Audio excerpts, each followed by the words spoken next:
Welcome to Arha's Casuals. Hello everyone, আজ আমি তাড়াতাড়ি রেডি হয়ে বেরিয়ে পড়ছিলাম অর্ঘ্যর সাথে দেখা করার জন্য।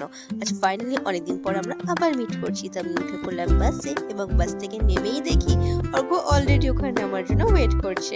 তো আজকে আমরা চলে গেছিলাম বারাসাতে স্টার মলে এবং স্টার মলের সামনে গিয়ে দেখি একটা খুবই সুন্দর মাকারের স্ট্রাকচার রেডি করা রয়েছে, যেটা নিয়ে কথা বলতে বলতে আমরা ঢুকে পড়লাম বারাসাতে স্টার মলে এবং চলে গেলাম স্টার মলের উপরে ফুড কোর্টে।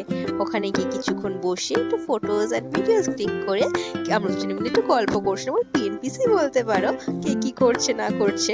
দিয়ে আমাদের পেয়ে গেল খুব জোর খিদে এবং আমরা কফি ওয়ার্ল্ড থেকে অর্ডার করলাম একটা পিৎজা আর একটা কোল্ড ড্রিঙ্কস। সেটা খেতে খুবই টেস্টি আর খুবই টেম্পটিং ছিল। ওটা খাওয়ার পরে একটুখানি বসে কিছুক্ষণ আবার গল্প করে আমরা বেরিয়ে পড়লাম বাড়ির জন্য এবং নিচে এসে অর্ঘ্যকে আমি টাটা করে উঠে পড়লাম বাসে বাড়ি আসার জন্য এবং বাড়ি ফেরার পথে বাড়ির জন্য কিছু খাবার কিনে